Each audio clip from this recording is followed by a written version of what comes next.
Mau kemana pagi-pagi kayak gini? Mau pergi untuk pencalonan anggota dewan. Loh, Jeng Anya, Jeng Cila lagi pada ngomongin apa? Ini Jeng Cila katanya mau nyalon dewan. Halah, perempuan mah gak usah kemana-mana bu, apalagi ngurusin politik. Di rumah aja ngurusin suami sama beberes.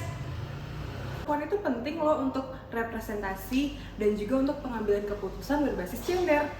Aduh bu, gak usah repot-repot, itu tuh semua udah diurusin sama laki-laki. Mending kayak Jeng Anya, nyapu, ngepel, beberes di rumah. Yuk, mendingan di rumah aja. Ibu nih patriarkis banget ya, pemikirannya kolot. Ibu jangan kayak gitu. Sekarang tuh perempuan juga harus ikut berperan aktif dalam pemerintahan, seperti memikirkan bagaimana isu-isu yang ada di pemerintahan mengenai perempuan yang tidak dialami laki-laki. Makanya itu kita penting untuk ikut serta dalam partisipasi di pemerintahan. Iya Bu, betul. Bahkan sekarang udah ada aturannya loh, bahwa di dalam kelembagaan politik, keterwakilan perempuan itu paling sedikit 30%. Ini menjadi salah satu alasan saya, karena saya ingin berpartisipasi untuk menyuarakan hak dan kesetaraan bagi perempuan.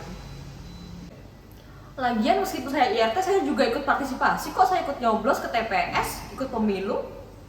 Yaudah deh, terserah ibu-ibu semua. Saya mau duluan ya ibu-ibu. Yaudah Bu, saya juga duluan ya. Dewan Jeng Balkis, kok tumben ikut nyoblos? Iya Jeng, akhirnya saya sadar dari percakapan kita kemarin. Ternyata meskipun perempuan itu punya suara yang kecil, tapi juga berpengaruh ya sama pengambilan keputusan yang bisa merepresentasikan perempuan di negara ini. Bener banget Jeng, saya setuju. Makasih ya Jeng.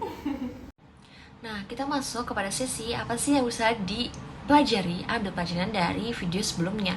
Nah, kita tahu ya teman-teman bahwa kepemimpinan perempuan itu sangatlah penting. Kenapa? Karena mereka itu memiliki dampak yang positif bagi masyarakat dan juga lingkungan. Kemudian, perempuan itu juga memiliki sense atau lebih berbeda lah perspektifnya dalam hal isu lingkungan, kemudian isu kemasyarakatan, dan juga isu-isu lingkungan. Nah, perempuan sebagai pemimpin itu juga menjadi inspirasi bagi perempuan lainnya dalam hal kepemimpinan, khususnya di negara-negara yang memiliki kesenjangan atas gender secara signifikan.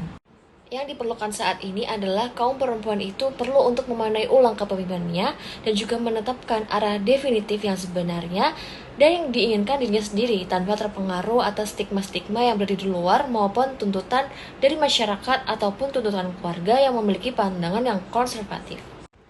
Dalam hal ini, seyogyanya siapapun dapat menjadi seorang pemimpin, baik itu perempuan ataupun laki-laki, dalam ranah masyarakat ataupun keluarga, dan dilakukan secara positif dan juga dengan langkah nyata.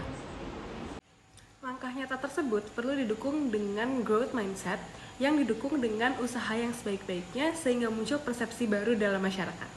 Misalnya, Jeng Cila yang mencalonkan diri sebagai calon dewan menjadi salah satu upaya dalam menyeimbangkan keterwakilan gender di dalam masyarakat.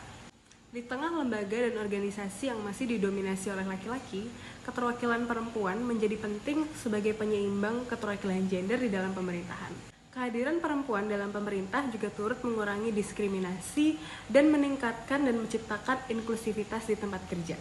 Tak hanya itu, kepemimpinan perempuan juga memperkuat perjuangan atas hak-hak perempuan dan juga memperkuat kesetaraan gender di dalam lingkungan kerja. Nyatanya, kepemimpinan perempuan sangat esensial bagi kesejahteraan bangsa bahkan dunia. Hal ini perlu terus-menerus kita gaungkan dan gelorakan, sehingga tertanam menjadi persepsi yang baru di dalam masyarakat. Didukung oleh riset yang dilakukan oleh lembaga McKinsey tahun 2018-2021, menyatakan bahwa kepemimpinan perempuan mampu menciptakan organisasi yang lebih sehat, egaliter, serta menghasilkan keputusan yang komprehensif dan inklusif, karena melihat dari berbagai aspek. Minimnya keterwakilan perempuan sebagai pemimpin membuat suatu organisasi ataupun institusi menjadi kurang memiliki sudut pandang perempuan, sehingga secara tidak langsung juga akan berpengaruh pada penyusunan kebijakan yang berpihak kepada perempuan. Nah, dampaknya kemana? Dampaknya adalah rendahnya kesetaraan gender. Oleh karena itu, perlunya dukungan dan kesempatan yang lebih besar bagi perempuan untuk memimpin di berbagai bidang agar tercipta pula kesetaraan gender.